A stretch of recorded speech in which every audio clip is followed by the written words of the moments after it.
Assalamualaikum. Welcome back to Mindful Musings. I am Vaida Jamil and I am here again with my father, Mr. Jamil Khan. Today we are back with another topic जो कि बहुत ही ज़्यादा sometimes कह सकते हैं कि उसको controversial topic भी हो जाता है, लेकिन इस पर बात करना इंतहाई ज़रूरी है being a medical student और being a science student कि हम थोड़ी सी awareness इसके बारे में भी फैलाएं. The topic is cousin marriages कि ये जो कज़न मैरिजेस हैं ये बिल्कुल भी नहीं होनी चाहिए because they are leading to the most hazardous and most riskful disorders जिनके बारे में कहा जाता है कि वो अगर कज़न मैरिज देखिए उसके कैरियर्स जो हैं वो हम सब होते हैं, लेकिन अगर हम बात करें कि आपस में कज़न मैरिजेस हो गई हैं तो फिर उनका होना जो है वो लाजिम हो जाता है. तो मैं वन बाय वन जो है इसको अच्छे से एक्सप्लेन करूंगी उनके लिए भी, क्योंकि आई नो कि हर कोई मेडिकल फील्ड से नहीं होता, तो हर के लिए ये ट्रिकी टर्म समझना थोड़ा सा डिफिकल्ट हो जाता है. तो हम उसको बहुत इजी लैंग्वेज में और इजी वे में समझाने की कोशिश करेंगे. सबसे पहले तो कज़न मैरिजेस में कज़न्स वो होते हैं जिनके ग्रैंड पेरेंट्स सेम हो. फर्स्ट कज़न्स जिनके ग्रैंड पेरेंट्स सेम हो, या तो नाना नानी सेम हो या फिर दादा दादी सेम हो, तो वो फर्स्ट कज़न्स होते हैं. और फर्स्ट कज़न मैरिजेस में डिजीजेस का आना जेनेटिक मटेरियल के थ्रू बहुत ज़्यादा कॉमन हो जाता है. तो अगर हम जीन की बात करें तो जीन वो चीज़ है जिसमें आपकी बॉडी की तमाम इंफॉर्मेशन फीड होती है. और अगर हम नंबर ऑफ क्रोमोसोम्स की बात करें तो हमारी बॉडी में क्रोमोसोम्स कैरी जीन ना. क्रोमोसोम्स वो चीज़ें हैं जो मेडिकल फील्ड से है वो तो ऑब्वियसली समझ जाएगा, लेकिन जो मेडिकल फील्ड से हजरात या जो खवातीन हैं वो नहीं है, उनके लिए मैं ये बताती चलूँ कि क्रोमोसोम्स वो हैं जो जीन को कैरी करते हैं. जीन में आपकी पूरी की पूरी बॉडी की इंफॉर्मेशन फीड होती है. उस इंफॉर्मेशन में आपका हेयर कलर, आई कलर, आप कौन सी, आपकी हाइट कितनी होगी, बल्कि वो एंसेस्टर्स का भी पूरा डेटा, एंसेस्टर्स का पूरा डेटा आपका बायोडेटा उसमें आता है. और उसमें ये भी आता है कि आप कौन सी बीमारियों को लीड करेंगे आगे जाके, या आपको कौन सी बीमारियां हो सकती हैं, या कौन सी बीमारियों के आप कैरियर हैं. तो ये हो गई जीन. क्रोमोसोम्स जो हैं वो जीन्स को कैरी करते हैं. तो जब एक बेबी डेवलप होता है तो उसके अंदर ह्यूमन बॉडी में टोटल 46 क्रोमोसोम्स होते हैं.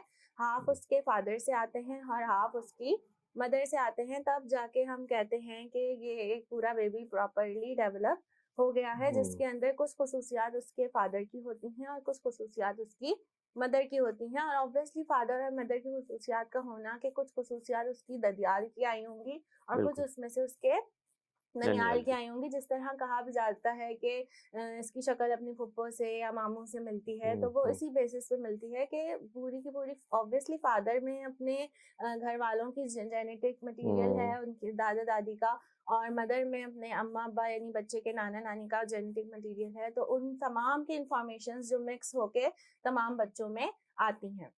तो ये हो गई बात जीन की कि टोटल 46 जो है क्रोमोसोम्स हैं और तमाम के तमाम क्रोमोसोम्स जो हैं वो जीन कैरी कर रहे हैं. फिर अगर कज़न मैरिजेस की बात करें तो मैं आपको थोड़ा सा ये हिंट दे दूं कि जिनको ये ट्रिकी टर्म्स इतनी ज़्यादा समझ नहीं आ रही होंगी कि जो जीन है आपकी जीन में तमाम की तमाम इंफॉर्मेशन जो फीड है उसमें कुछ डिजीजेस ऐसी होती हैं कि जो जैसे कि उनको कहा जाता है कि ये तो अगर हम आपके पेरेंट्स को हैं, चाहे वो आपस में कजन्स हैं या नहीं है, वो आपको लाजमी आती ही हैं. लाइक डायबिटीज हो गई, blood sugar level, BP high हो गया, इस तरह से ब्लड प्रेशर हो गया, या आईसाइट का वीक होना. इस तरह की बहुत सारी चीजें हैं जो हम उसको बाद में भी कभी डिस्कस कर सकते हैं. लेकिन कुछ जीन्स ऐसी होती हैं या कुछ बीमारियां ऐसी होती हैं जो रेसेसिव कहलाती हैं, जो जिनके आप कैरियर तो हो सकता है, लेकिन कैरियर होने का ये मतलब नहीं है कि वो बीमारी आपको लाजमी होगी. बिल्कुल. तो फॉर एग्जाम्पल कि एक लड़का और लड़की हैं और वो दोनों उस बीमारी के कैरियर्स हैं. फॉर द मोस्ट डेंजरस जो कि हम डिजीज उसको कहते हैं, जो बहुत ज़्यादा स्प्रेड हो रही है पाकिस्तान में, जिसका इंक्रीजिंग रेट इंतहाई पीक पे जा रहा है, वो है थैलेसीमिया.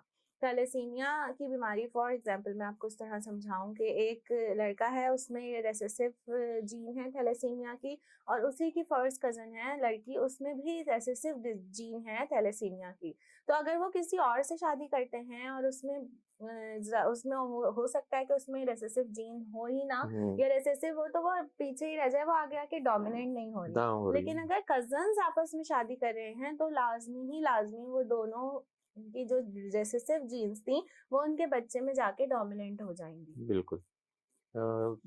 जो वर्दा ने मिसाल दी, असल में वो जीन जो है वो एरर उसमें हो सकता है उसमें, और कज़न मैरिज में वो एरर मिलके एक डोमिनेंट हो जाएंगी, डोमिनेंट हो बिल्कुल जाता है, बिल्कुल। इसको यूं क्योंकि समझ लें। वो रेसेसिव जीन आपके पूरे खानदान में अगर चलती चली आ रही है और उसी खानदान के फर्द से आपने शादी कर ली है, तो ऑब्वियसली वो चीज आगे जाके उसके उनके बच्चे में डेवलप होने के चांसेस बहुत ज्यादा हाई बिल्कुल हैं कि वो बिल्कुल। उनमें जाके डोमिनेंट हो जाएगी। अच्छा, ये तो हो गया एक रिस्क फैक्टर, बट दूसरा रिस्क फैक्टर ये भी हो सकता है कि आपके पेरेंट्स भी कजन हो और उनकी शादी हुई हो, फिर वो अपने बच्चों की शादी भी आपस में फर्स्ट कजन से कर दे, तो फिर तो रिस्क फैक्टर एकदम 100% ही हो जाता है कि उनके अंदर ये बीमारियां लाजमी बिल्कुल। आएंगी। तो सबसे पहले अगर मैं बताती चलूं, थैलेसीमिया जो है वो एक ब्लड का डिसऑर्डर है, जिसमें जो है ब्लड ट्रांसफ्यूजन लाजमी करवाना पड़ता है। आपकी बॉडी में ब्लड जो है वो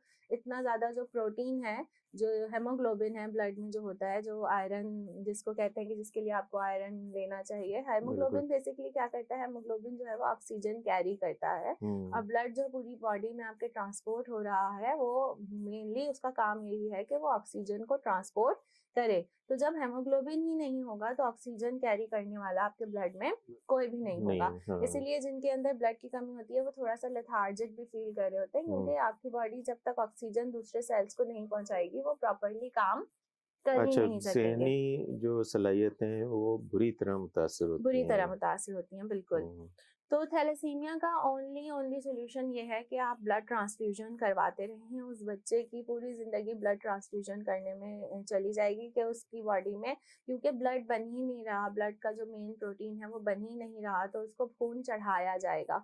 अब जब खून चढ़ाया जाएगा तो ये भी कोई प्रॉपर सोल्यूशन नहीं नहीं है। है, हाँ। क्योंकि उस खून के चढ़ाने से भी उसको डिफरेंट मुश्किलात का वो सामना करना पड़ रहा खून है। में मौजूद जो डिजीज इन्फेक्शंस, हैं, बिल्कुल इन्फेक्शन है, वो सब बिल्कुल उसको मुंतकिल हो रहे हैं। बिल्कुल उसको मुंतकिल हो रहे होंगे, और ज़रूरी नहीं है कि किसी एक बंदे से ही उसको वो ब्लड मिल रहा हो। मे बी हम्म पॉसिबल के 2 और 3 लोग हों जो उसको ब्लड डोनेट करते हों, जिनका ब्लड उनको डेली बेसिस पे चढ़ाया जा रहा है, तो ऑब्वियसली वो इन्फेक्शंस लाजमी सामने आएंगे। तो मिजरेबल लाइफ है उस बच्चे की, बहुत बहुत सर। सीधे से हम ये कह सकते हैं। अच्छा, ये तो एक मर्ज के मुतालिक बात हुई। इसके बहुत सारे पहलू हैं।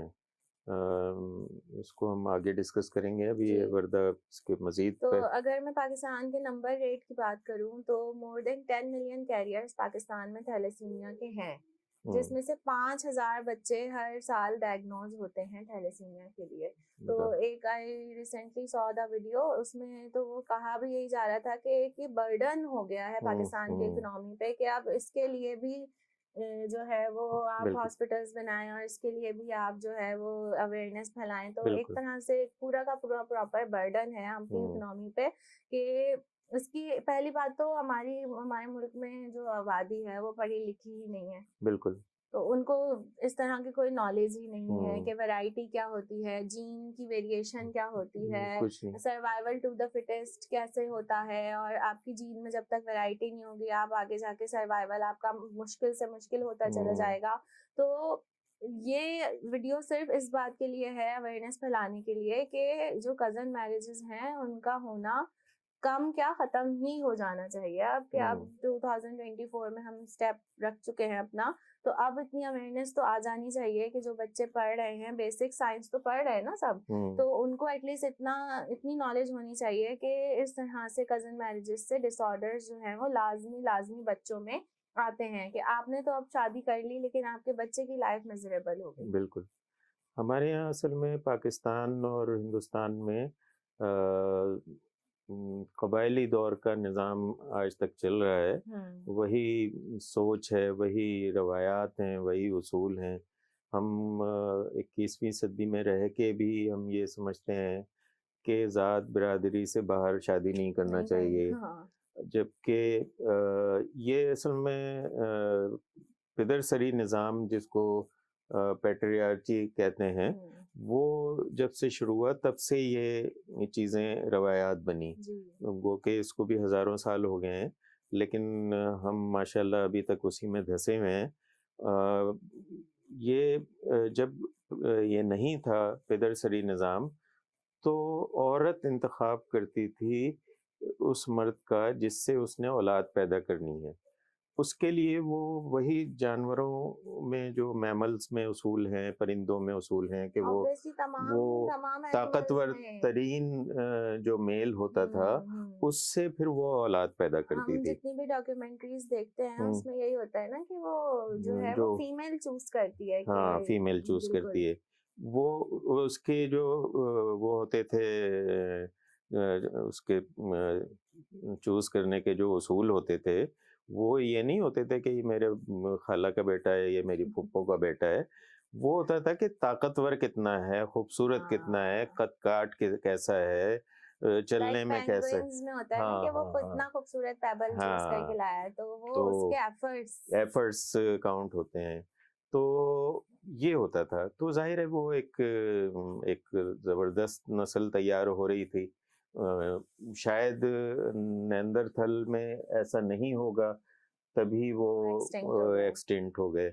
अच्छा, आप जानवरों में ये देखें कि वो एक जगह ठहरते नहीं हैं, परिंदे हों या मैमल्स हों या रेंगने वाले कीड़े भी हों, तो उनकी अपनी जो एक इलाका होता है, उससे वो ट्रैवल करके किसी दूसरी जगह ज़रूर जाते हैं। हुँ, उसकी वजह से ये होता है कि उनको नए लोग मिलते हैं, उनको सही, नए जी। तो उससे उनका मिलाप होता है, उनके जीन में जीन वैरायटी आती है। वैरायटी आती है और वो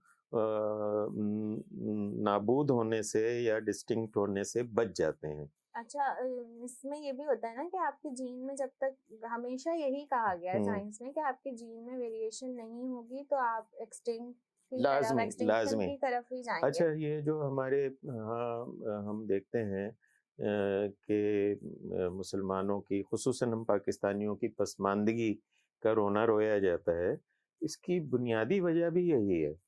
आप हुँ, अगर सर्च करना चाहें, ब्रेडफोर्ड शहर है, वहाँ सर्च करें, वो इंग्लैंड का शहर है, उसमें अक्सरियत पाकिस्तानियों की है, कश्मीरियों की, सही। कश्मीर पाकिस्तानी एक ही जैसे हैं। हुँ, तो वहाँ क्या हुआ कि अभी पिछले साल या पिछले दिनों हुँ, वो बैंकरप्ट हो गया, दिवालिया हो गया पूरा शहर। ओके, यानी क्यों?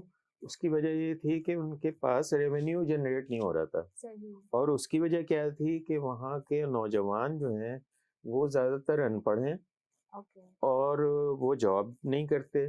ज़ाहिर है हुँ, बेरोज़गारी अलाउंस ले रहे हैं सही, सही। और ड्रग्स के चक्कर में पड़े हुए हैं। ओके, तो रेवेन्यू कैसे आता है? हुँ, ज़ाहिर है लोग टैक्स देते हैं तभी जी, तो किसी शहर का रेवेन्यू जनरेट बिल्कुल, होता है ना। बिल्कुल। तो वो नहीं हो रहा था। अब उस पे डिटेल रिसर्च हो रही है वहाँ इस कदर के कोई हद नहीं।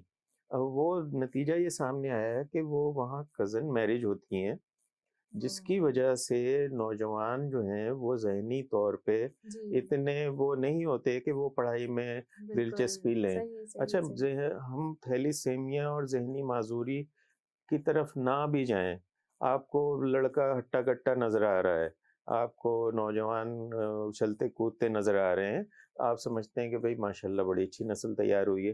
भाई वो पढ़ लिख के तो दी नहीं उसने, ना हुँ, कोई जॉब कर रही है, पूरा शहर दिवालिया करा दिया उन लोगों ने। हाँ। अब और क्या मिसाल दें? सही बात है।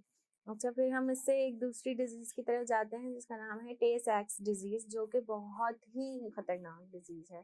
हुँ, उसमें ये हुँ, होता है कि आपकी बॉडी में जो एंजाइम है, जो ब्रेन में कुछ फैट्स होते हैं जिनको जो है वो ब्रेक करके उसको हुँ, डिटॉक्सिफ़ाई करता है। हुँ, लेकिन अब वो एंजाइम की कमी हो गई है हुँ, कज़न मैरिज की वज़ह से, क्योंकि वो जीन जो है वो म्यूटेट कर गई है, हुँ, जीन म्यूटेशन हो गई है। अब वो एंजाइम आपकी बॉडी में है ही नहीं, तो अब क्या होगा, वो एक्यूमुलेशन होगी उस फैट की ब्रेन में, और फिर ब्रेन डिसऑर्डर होगा, ब्रेन से स्पाइनल कॉर्ड और फिर नर्वस सिस्टम पूरा खराब होगा। तो बताइए। उससे आपकी ब्रेन जो है वो डैमेज हो सकता है, स्पाइनल कॉर्ड डैमेज हो सकती है, पैरालिसिस हो सकता है, और अगर कम से कम हम जाएं तो जो है वो नर्वस डिसऑर्डर्स हो सकते हैं कि आपके न्यूरॉन सही से डेवलप नहीं हुए और वो बच्चे में इस तरह की चीज़ें देखने में आएंगी। अच्छा, एक और मसला भी है, कज़न मैरिज का अगर तजिया किया जाए तो उनमें मिसकैरेजेस बहुत होते जी हैं। जी। वो ज़ाहिर है उसका खमियाजा औरत को ही भुगतना पड़ता है, मर्द को तो ज़ाहिर है बच्चे पैदा नहीं करने, तो उसे क्या पता कि मिसकैरेजेस मिसकैरेजेस भी की होते हैं, तकलीफ क्या और होती है। बिल्कुल, और फर्टिलिटी रेट पे भी थोड़ा बहुत कुछ स्टडीज के मुताबिक देखा गया है कि फर्टिलिटी रेट पे भी इफेक्ट आता है, और इस वो तरह शायद इतना ना हो, लेकिन मिसकैरेज जो है ना बहुत मिसकैरेजेस ज़्यादा है। लाजमी होते हैं। तो वो उसमें औरत को किस कदर तकलीफ से गुजरना पड़ता है, चूंकि मर्द हजरात इस चीज़ को नहीं समझ पाते, तो वो कभी इस पहलू पे गौर ही नहीं गौर नहीं करते करते, कि बिल्कुल। कज़न मैरिज से हमें एक्चुअली क्या। क्योंकि उनके पास इस तरह की कोई एजुकेशन है ही नहीं, नहीं, अनफॉर्चुनेटली। है भी तो नहीं तो वो उनको उनके पास सही सही हवाले से, हाँ, साइंस के हवाले से नहीं है ना नहीं है, एजुकेशन, वो फिर मेडिकल गुमराह किया हवाले से जाता है नहीं है। उनको। अगर हम मोस्टली रेट देखें तो प्री मेडिकल, जो इंटर प्री मेडिकल है, वो कितने मर्द हजरात पढ़ते हैं, वही पढ़ते हैं ना जिनको डॉक्टर बनना होता है आगे हाँ, जाके। बाकियों के मर्द पास तो इस लड़कों तरह में की तो नहीं है, प्री एजुकेशन मेडिकल नहीं है। नहीं लेते। तो इस तरह की एजुकेशन होना भी, यहाँ से एक ये बात निकलती है कि ये वाली एजुकेशन होना भी बहुत ज़रूरी लाजमी है। लाजमी होनी चाहिए। ये हमें मैट्रिक से पहले पढ़ा देना चाहिए बच्चों को। हम्म। अ, लेकिन यहाँ तो टैबूज ही खत्म नहीं होते ना। हमारे हाँ यहाँ के तो लोगों के यहाँ हाँ। ये मसला भी तो है कि यहाँ के टैबूज खत्म होके नहीं दे रहे हैं। तीसरी बीमारी है सिस्टिक फिब्रोसिस। सिस्टिक फिब्रोसिस में ये होता है कि ये आपकी बॉडी में म्यूकस की जो क्वांटिटी है ना, वो इतनी ज़्यादा बनती है, इतनी ज़्यादा बनती है कि सांस लेना अजाब हो जाएगा, हम्म लंग्स में म्यूकस भरा रहेगा हम्म 24 घंटे, और एक वक्त ऐसा आएगा कि सांस लेना इतना मुश्किल हो जाएगा कि maybe it will lead to the death. हम्म तो ये बीमारी सामने आई है। फिर इसके बाद जो है वो सिकल सेल अनीमिया। देखिए, अनीमिया तो पाकिस्तान में 70% तो है, ये ख़वातीन में तो बिल्कुल लाजमी 80% होगा। 80% होगा, 90% कहते हैं कि हम्म ऑलमोस्ट खवातीन में है। तो हम्म अगर हम अनीमिया की बात करें तो अनीमिया खून की कमी को कहा जाता है, या खून में होने वाली बीमारी को कहा जाता है। तो अब आपकी बॉडी का सबसे इम्पोर्टेंट चीज जो ब्लड है, जो कि ट्रांसपोर्ट कर रही है, हम्म, ब्लड नहीं होता तो आपकी बॉडी में कुछ भी ट्रांसपोर्ट आगे सही से हो नहीं नहीं होगा। पाएगा, ना ऑक्सीजन ट्रांसपोर्ट हो पाएगी, ना ही आपका फूड ट्रांसपोर्ट हो पाएगा। तो अब इसमें सिकल सेल एनीमिया एक बीमारी है जिसमें जो आपके रेड ब्लड सेल्स हैं उनकी शेप जो है वो चांद की शेप की हो जाती है, क्रीसेंट शेप की। हम्म तो क्रीसेंट शेप की शक्ल होने से ये होता है कि वो ऑब्वियसली वो इजीली आर्टरीज के थ्रू पास नहीं हो पाएंगे। सही। तो अब जब ब्लड आगे पास ही नहीं हो पा रहा, उसकी शेप इस तरह की हो गई है और वो क्रीसेंट शेप है, नोकीली, तो उस वजह से वो एक जगह जाके एक्यूमुलेट होना शुरू हो जाएगा, हाँ। दबाव पड़ेगा, ब्लड आगे नहीं जा पा रहा, ऑक्सीजन की कमी हो जाएगी बॉडी में, हम्म, हार्ट अटैक हो सकता है, ब्रेन स्ट्रोक हो सकता है। बिल्कुल। इस तरह की जो चीजें हैं वो बहुत सामने आ रही हैं। तो सिकल सेल एनीमिया भी जो है वो कजन मैरिजेस की वजह से उसका रेट जो है वो काफी ज्यादा इंक्रीज हो रहा है। ठीक। तो ये, और एक सबसे इम्पॉर्टेंट चीज जो डाउन सिंड्रोम है, डाउन सिंड्रोम जो है वो कजन मैरिजेस की वजह से होता है, जिसमें ब्रेन जो है वो डेवलप नहीं होता, आपकी हाँ शक्ल का जो स्ट्रक्चर है वो बहुत ज्यादा फैला हुआ हो हाँ। जाएगा। और डाउन सिंड्रोम में एक्चुअली होता क्या है कि हमारी बॉडी में टोटल 46 क्रोमोसोम्स होते हैं, तो हम्म उसमें जो है वो टोटल एक एक्स्ट्रा क्रोमोसोम जो है वो आ जाएगा, तो हम्म टोटल बच्चे में 47 क्रोमोसोम्स आ अब जाएंगे। जैसे मैं मिसाल दूं अपने भाई की, मेरी जो तुम्हारी दादी और तुम्हारे दादा जो थे फर्स्ट कज़न थे। ओके। यानी मेरी जो नानी थी और मेरी जो दादी थी दोनों सगी बहनें थीं। सही। तो तुम्हारी दादी, यानी मेरा एक भाई जो पैदा हुआ उसका नाम रखा गया शकील। हम्म। वो जब पैदाइश हुई तो नॉर्मल लग रहा था, जी। लेकिन जैसे जैसे बड़ा होता गया वो उसका सर बड़ा नहीं हुआ। हम्म, वो बॉडी वाइज तो बड़ा होता रहा, सही यही जो तुम सही। मिसाल दे रही जी। हो, सर बड़ा नहीं हुआ, बोल नहीं पाता था वो, और इशारे से ही जो भी वो वहाँ करता रहता था। हम्म। तो लेकिन पाल रहे थे उसको जी। बहुत एहतियात से, और लोग कहते थे कि ये इसके ऊपर किसी बुजुर्ग का साया है, कोई ये मलंग है, कोई इलिटरेसी हाँ के इलिटरेसी इस तरह की कोई कुछ कहते थे, कोई कहते थे इसको ले जाओ दूल्हे शाह के मज़ार पे।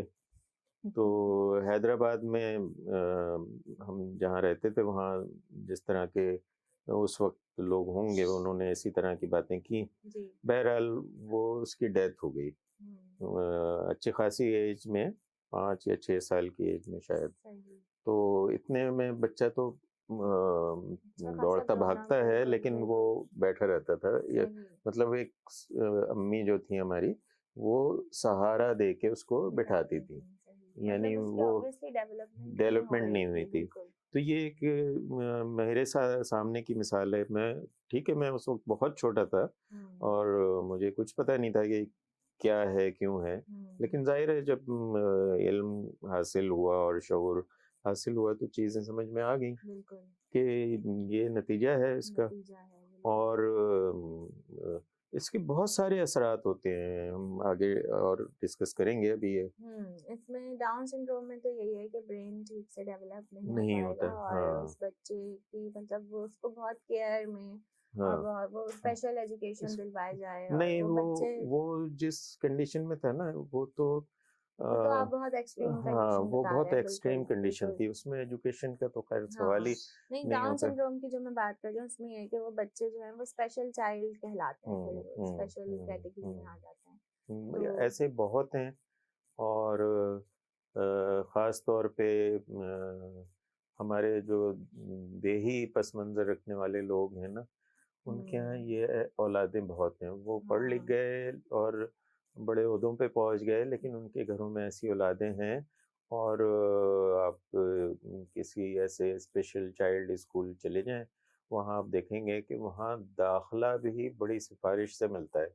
मेरे एक दोस्त हैं, वो बता रहे थे उनके 2 बच्चे ऐसे हैं, हम्म, तो वो कराची में एक स्कूल है, उसके उसके एडमिशन के लिए बड़ी-बड़ी सिफ़ारिश लगा ली, लेकिन एडमिशन नहीं हो नहीं पा रहा। होगा, वो गवर्नमेंट का है, उसमें फ्री सही, पढ़ाई होती है। सही। तो अब ये सोचो कि इस लेवल पे ये बीमारी हम्म, पहुँची हुई है, अच्छा इसका लेकिन सिर्फ ये कजन मैरिजेस नहीं, इसके और भी वजूहात हैं जिस वजह से ये बीमारी होती है। हुँ, खवातीन की उम्र जो है वो बहुत वो ज़्यादा हो ज़्यादा और होना, उनके औलाद हाँ, हो जाए तो फिर हाँ, उसमें ये वो उसमें बीमारी भी होने होता के है। चांसेस बहुत ज़्यादा और होते हैं। ख़वातीन में एनीमिया का मसला भी, ये हाँ, सारी बहुत अनीमिया का मसाइल। मसला तो बहुत है।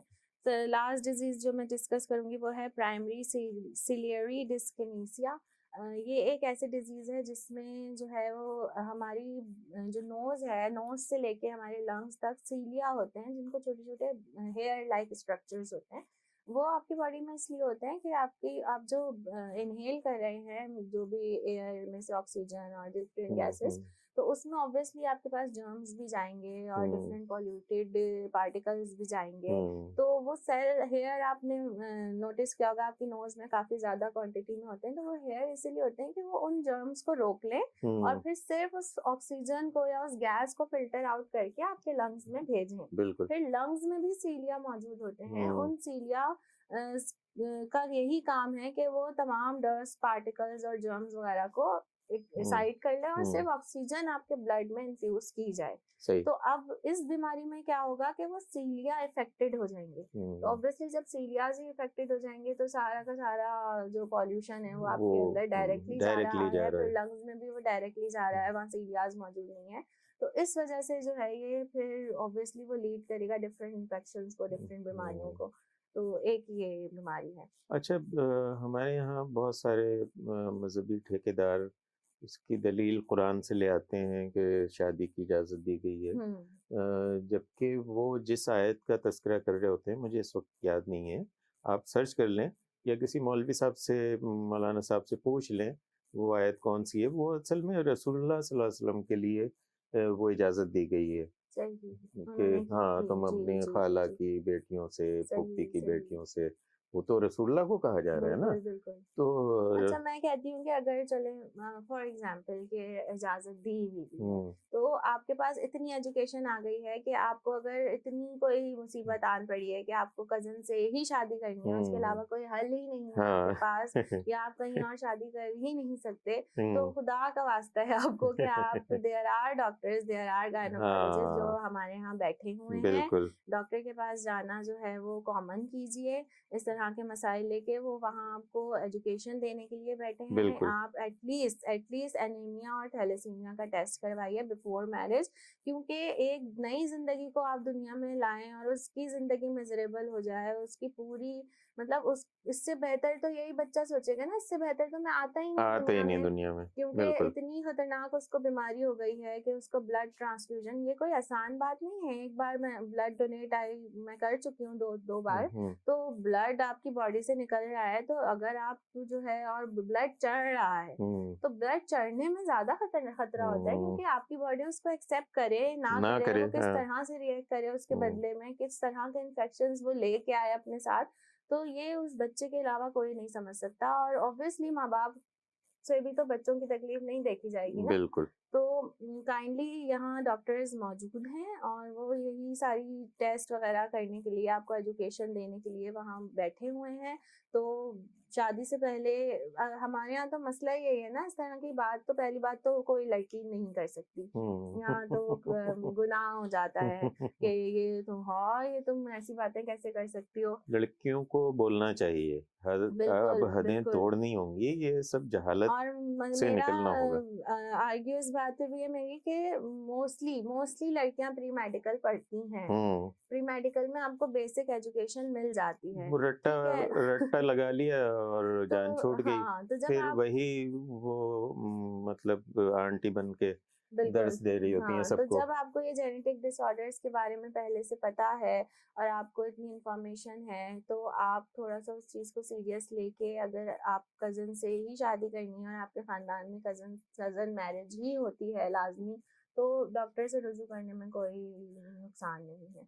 अव्वल तो ये हिमाकत करने की ज़रूरत ही नहीं है, इसलिए कि देखें जो लोग मतलब अपने आप को मजहबी समझते हैं, उनको ये मालूम होना चाहिए कि अरब से बढ़कर वो नहीं हो सकते, इसलिए कि उन्हीं के लिए उन्हीं के कौम में नबी उतरे, उन्हीं की ज़बान में कुरान उतरा, तो आप हर चीज़ में उनको फॉलो करते हैं। तो अरब में कज़न मैरिज नहीं होती। ये मेरे पास एक रिसर्च डेटा रिसर्च थीसिस है, ये मैं चूँकि ये इसका लिंक हम डिस्क्रिप्शन में दे देते हैं। मैं आपको बताता हूँ, चश्मा मेरा करीब का नहीं है।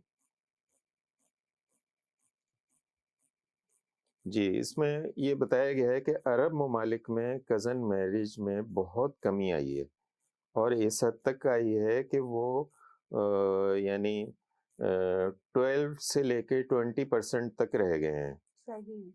हाँ, वहाँ पे और पाकिस्तान में 75% कज़न मैरिज होती है। तो ये आप ये सोचें, सऊदी अरब का डाटा है मेरे पास, इनके यहाँ है 42%। ये तुम देख के बताओ जरा मुझे। फर्स्ट कज़न मैरिज है यहाँ पे सऊदी अरब में है, अब रेट हो गया उसका 24 से लेके 42%, जबकि अगर हम यहाँ पाकिस्तान की बात करें तो पाकिस्तान में जो है वो 61% है almost cousin marriage, first cousin marriage का रेट। तो बहुत ज़्यादा है। हाँ, बल्कि नहीं, अगर हम इसमें ओवरऑल कंजेनियस मैरिज जो कि मेडिकल टर्म है उसमें देखें, तो सऊदी अरब हमारे पास है 42% और पाकिस्तान है हमारे पास 78%। सही, बताओ कितना फर्क है। बहुत ज़्यादा फर्क है। लेकिन ईरान में हमारे पास 65% है। ईरान में तो वो उनकी तमाम मुस्लिम ममालिक का है ना डेटा है। ईरान का भी हमारी तरह बेड़ा गर्क है। तो सबसे ज्यादा लीड इस वक्त पाकिस्तान ही कर रहा है। पाकिस्तान तो खैर हर चीज में लीड कर रहा है सिवाय तरक्की करने के, हर खराब चीज में पाकिस्तान जो है नीचे गिरने में लीड कर रहा है। टॉप पे नहीं, बॉटम में लीड कर रहा है। अब जैसे मैंने अर्ज किया कि वो हम कबायली माशरों में रहते हैं, तो कबायली माशरों में यही होता है कि जो बेटे होते हैं ना वो एक तरह की वेल्थ होते हैं। सही। वो आपकी एक उसको वर्थ को बना रहे होते जी। हैं। तो जितने ज़्यादा बेटे हों, तो हुँ। अब बेटियाँ जो होती हैं वो बोझ होती हैं। हाँ। होता ये है हमारे यहाँ देही मुआशरों में, हमारे शहर में भी यही हो रहा है हुँ। कि जित बेटी ज़रा-सी बड़ी हुई, अब उसका रिश्ता तय कर दिया हुँ। किसी से भी, भाई से, भाई के घर भाई के या घर। कहीं भी वो रिश्ता हो गया, तो अब उसके घर से बेटी लाना लाज़मी है। सही। हाँ, वो जो वो उसको क्या एक्सचेंज कहते हैं, मैरेजेस। वटका-सट्टा यस, पंजाबी में कहते यस, हैं। Yes, yes, yes. ये बहुत होता है क्योंकि वो जो बाप होता है, देहाती बाप जो होगा, हुँ। वो उसके लिए बेटी बोझ होती है। एक्चुअली मुझे ये लगता है कि ये भी होता होगा कि जायदाद जो है ना वो घर में ही रहे। हाँ, ये भी वजह होती है। है ना? ये भी वजह कि होती है। कहीं बाहर ऑब्वियसली कुछ हाँ, तो करेंगे ना बेटी के हाँ, नाम, अगर हाँ, बाद हाँ, में करना हाँ। पड़ा तो। तो वो अपने ही घर में अपने ही रहेगी। घर में रहे। तो ये भी बहुत होता है। ख़ैर इस जायदाद के चक्कर में तो पता नहीं क्या कुछ होता है, हुँ। लेकिन ये मेरे बहुत सारे दोस्त हैं जो देहात में रहते हैं और वो उनकी मैरिज देखी जाए तो लगता है कि वो बच्चे थे जब शादी हो गई उनकी। सही। क्योंकि उनके बच्चे आज मेरे बराबर-बराबर के लग रहे होते हैं। और फिर वो ज़ाहिर है वो जिससे शादी की गई होती है हुँ, लड़की हुँ। की, वो उम्र नहीं देखी जाती। अब हाँ। वो उसकी उम्र लड़की की है 22 साल या 18 साल और लड़के की उम्र है 10 साल, 15 साल, शादी कर दी। हाँ, सही, सही। उनको तो बस शादी करनी है। शादी करनी होती है। तो फिर वो बच्चा जब बड़ा जवान होता है तो उसके हुँ। बच्चे भी बड़े-बड़े हो चुके होते हैं, हाँ, फिर वो दूसरी शादी कर रहा होता है। हाँ, हाँ। तो ये अजीब मुआशरा है हमारा, मतलब गधे-घोड़े भी ऐसे नहीं होते जैसे हम हैं कि हम घोड़े लोग भी एक्चुअली उन कौमों में से हैं जो कुछ भी नहीं सीखना चाहती। नहीं, कभी नहीं, उनको कुछ नहीं। सीखना ही नहीं है, नहीं, वो नहीं, बिल्कुल। सिर्फ़ जो है वो सिर्फ़ बुराई करना जानती हैं हुँ, कि कुछ ख़वातीन अगर ये वीडियो देख रही हों, तो हुँ। ऑब्वियसली वो यही बोलेंगी कि किस किस्म की बातें कर रही है बैठ हाँ, के। तौबा तौबा। तो अब हमारे इस वीडियो बनाने का सिर्फ़ और सिर्फ़ यही मकसद था, to spread the awareness against the cousin marriages, कि कज़न मैरेजेस अगर होती भी थीं, तो अब होना बंद हो जानी चाहिए। और पहली और बात तो बल्कि ये कि ये जो हमारे यहाँ हिंदुस्तान में भी यही है कि अपनी हुँ। ज़ात में ही, अपनी जाति में ही शादी करनी है, हाँ। कि ब्राह्मण में ही शादी करेगा। यस, यस, यस, और यस, यस। ये बहुत बुरी बात है। बिल्कुल। ये गधे-घोड़े भी नहीं करते ऐसा। ये आप लोग करते हैं कि आप यहाँ भी, हमारे यहाँ भी ये है कि सिर्फ़ अब ये सीखना चाहिए कि इंसान अच्छा या बुरा होता है, बाकी अगर कोई फ़र्ज़ चीज़ करो मैटर नहीं कि करती। एक मिसाल, पाकिस्तान जब बना था और वो एक बाशऊर उसूलों की बुनियाद पे बना होता, हुँ। तो और ये जो क्या कहते हैं कि क्रॉस मैरिज हो रही होती हुँ। कि पश्तो जो है वो उर्दू स्पीकिंग से कर रहा होता, उर्दू स्पीकिंग सिंधी स्पीकिंग से, सिंधी स्पीकिंग पंजाबी से। हुँ। तो आज एक मल्टीकल्चरल मुआशरा, बिल्कुल एक मल्टीकल्चरल बेहतरीन। ज़बरदस्त मुआशरा और सेहतमंद क्योंकि मुआशरा जब तश्कील पा सबकी जाता है। आपस में जीन्स क्रॉस हो रही होती, तो इंटेलिजेंस रेट बढ़ रहा बढ़ होता, रहा होता, ना कि कम हो रहा कम होता। हो रहा होता है। अच्छा, जब से इंडिया में ये चीज़ें कम से कम जो उनके बड़े शहरों में तो ख़त्म हुई हैं हुँ। और वहाँ से जीनियस लोग निकल रहे हैं, आज नज़र आ रहा सही, बिल्कुल। है ना? अगर वहाँ ये चीज़ें टैबूज़ ना तोड़े गए होते बिल्कुल। और ना तोड़े जा रहे होते, तो हुँ। आज इंडिया भी इतना तरक्की तरक्की याफ़्ता ना याफ्ता ना होता। होता। और आजकल के बच्चे अगर हम देखें अपने इर्द-गिर्द, तो वो कज़न मैरेजेस करना भी नहीं चाहते। हुँ, मज़ाक ही बन रहा होता है हर हुँ, जगह के, हुँ। इन द एंड आपको मिलेगी फूफो की या मामू की या खाला की बेटी। तो इस पे हम एक अलग वीडियो भी बनाएँगे कि पसंद की शादी अगर कोई पसंद कर रहा है, तो या तो वो ये कह देते हैं कि तुम्हारा हमारा वो फ़िरका मैच नहीं कर रहा हुँ, है, हुँ। या हमारी ज़ुबान मैच नहीं कर रही है, अच्छा, या ये कुछ इस सब तरह का। बकवास बातें हैं इनका। भई आप इंसान हैं, सबसे पहले आपके हुँ। 2 कान, नाक, हाथ, पैर सब एक जैसे हैं।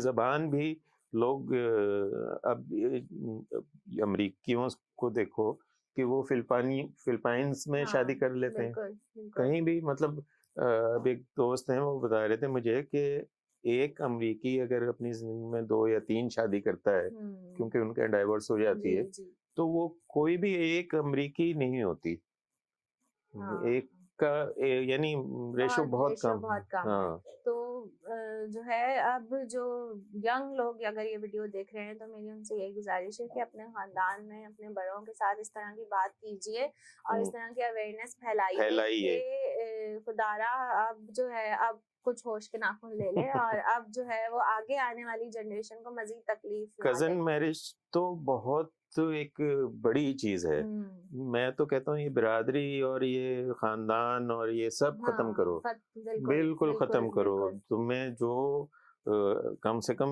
इतनी अक़ल तो इस्तेमाल करो ना पेंगुइन जितनी कि वो सेलेक्ट कर रही है एफर्ट्स देखो कि एफर्ट्स। कौन आपके लिए कितने एफर्ट्स कर रहा है हाँ, और कौन आपके लिए ठीक है। उस हाँ, हिसाब से यू बिल्कुल। Can choose your life partner. तो हम इसी तरह के टैबूज़ ब्रेक करते रहेंगे जो कि हमारे चैनल का मोटिव भी यही है। बिल्कुल। और आप हमें ज़रूर सजेशंस दीजिएगा कि किस टॉपिक पे हम मज़ीद आगे बात कर सकते हैं और कौन से ऐसे टॉपिक हैं जो नहीं हमारे यहाँ जो है बात जिन पे करना ही गुनाह समझा जाता है, तो हम उस पे भी बात करने की ज़रूर पूरी करेंगे। कोशिश करेंगे।